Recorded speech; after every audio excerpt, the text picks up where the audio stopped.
You know, ladies and gentlemen, tell me if I'm wrong here, but every single day you might click on this platform, you see somebody talking about Disney being the worst company, they're terrible, right? We see it all the time, but I'm just going to sit here and say, I disagree, because I think Disney are one of the best companies. They're the best company at ruining everything, incorporating woke agendas and DEI to the point where it doesn't even make any sense, and now they have been exposed on a whole different level, because yesterday an absolute bombshell dropped. We got a video by O'Keefe Media Group where an undercover reporter is talking to a Disney VP, and he reveals that Disney, well, isn't too much of a fan of white men, and that is an understatement. Yeah, it's pretty damning stuff, and what you're gonna see in here is insane. Then again, should it really surprise anybody that they now think like this? Probably not. Now, before we get into it and take a look at it any further, if you could, as always, make sure to leave a like rating. If you're new, hit that subscribe button, turn on bell notifications so you never miss a video, comment on this video, share this video, follow my socials down below in the description, and James O'Keefe goes on to post on X. Breaking: Senior Vice President at the Walt Disney Company details discriminatory hiring practices. Nobody else is going to tell you this, but they're not considering any white males for the job, says Michael Giordano, a Vice President of Business Affairs. There's no way we're hiring a white male, Giordano reveals. Disney uses code words and buzzwords to avoid legal action, and even mentions a candidate being rejected.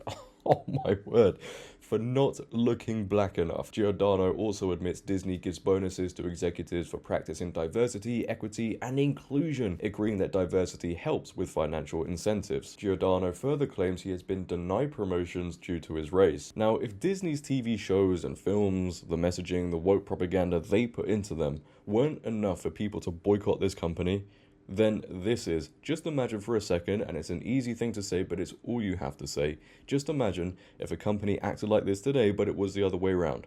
You'd hear about it for the next, I don't know, 5 years. It would be in every single news outlet straight away. But you won't hear about this in the mainstream news, will you?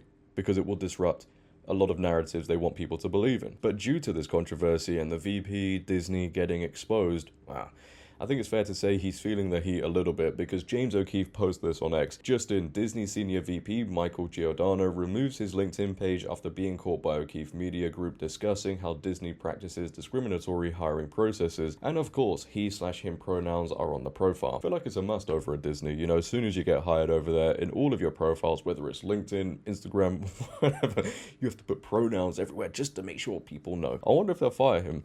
I don't know, but there's going to be a lot of legal issues with this. I can see that coming on the horizon. But without a further ado, ladies and gentlemen, let's get into this insane video. Certainly, there have been times where, there's no way we're hiring a white male person. Just kind of unspoken. There are times when it's spoken, but How would they say it? there's no way we're hiring a white male person. They say Like straight to you? Or okay. Wow. They'd be very careful how they message that to agents. According to these videotapes, Disney blatantly discriminates against white men in particular.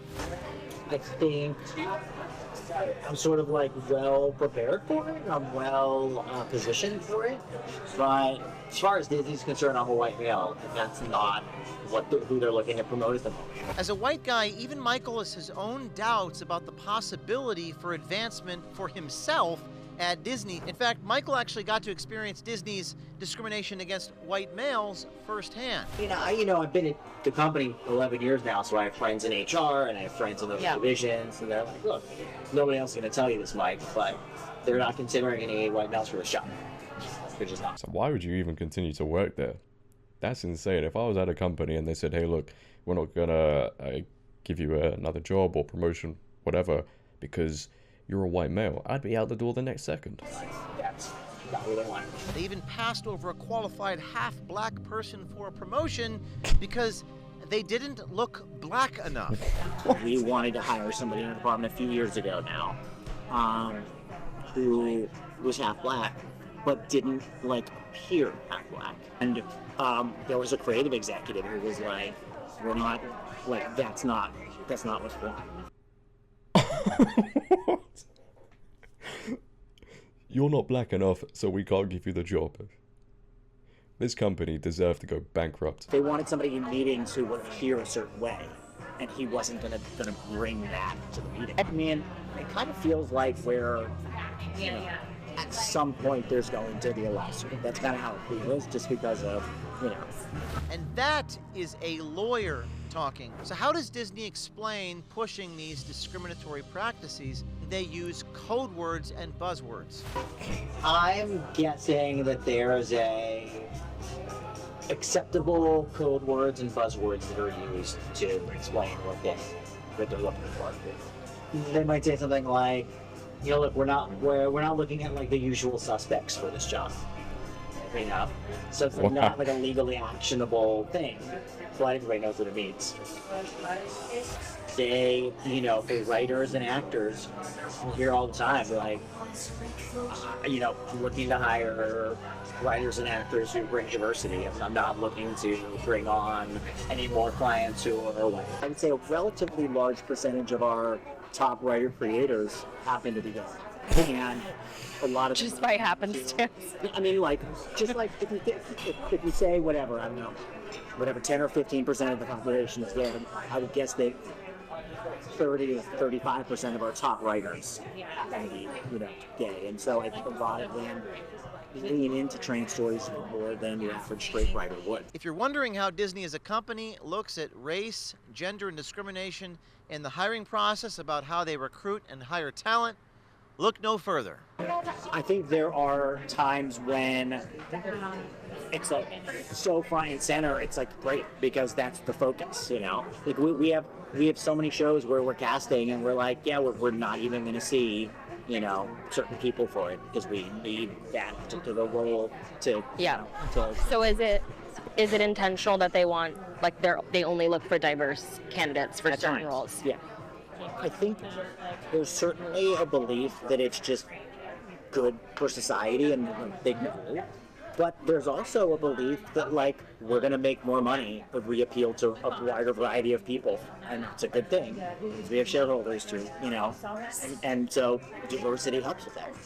Diversity helps with financial incentive. I mean, I'm not too sure that actually applies to the public, because people are so tired and frustrated with Disney that they're losing money. They're turning away from Disney, canceling their membership. So, it might help on the inside with, financial things, but on the outside, it's definitely not helping. But let's be real about this one now. Disney is gay and diverse. Walt Disney's got to be rolling in his grave. What have they turned this company into? And liberals, leftists, will still at this point try to convince people that anti-white racism doesn't exist. You can't be racist to white people. So what is this then? This issue has become so normalized now that we have companies like Walt Disney internally discriminating against white people. And I can guarantee you, it's not just Disney that does this. There are going to be many companies out there that people like and support, but they don't know they're acting like this. There should be a huge backlash to this. I want to see, actors who have been turned down, not given promotions, writers not being hired because they're white, take legal action against this company. And I'm sure there will be in the future. And it seems like this hasn't gone down too well with Disney, because James O'Keefe has posted Disney sources inside the company are now contacting us on our Signal lines. Yeah, so I think we're going to see some interesting movements going on there. Nobody should be giving any more money to this company, because they do not like you. They do not care about you. All they want is your money. And to support a huge organization like Disney, who is turning away white men, who is discriminating against white men in the name of DEI, that is not a company that should be supported. The way you send a message to these companies is like what people did with Bud Light and Dylan Mulvaney.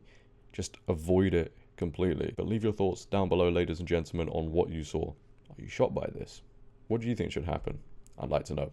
If you have enjoyed, make sure to leave a like rating. If you're new, hit that subscribe button, turn on bell notifications so you never miss a video, comment on this video, share this video, follow my socials down below in the description. But until next time, it has been your boy JD. Have a great day, stay safe, and I'm out. Peace.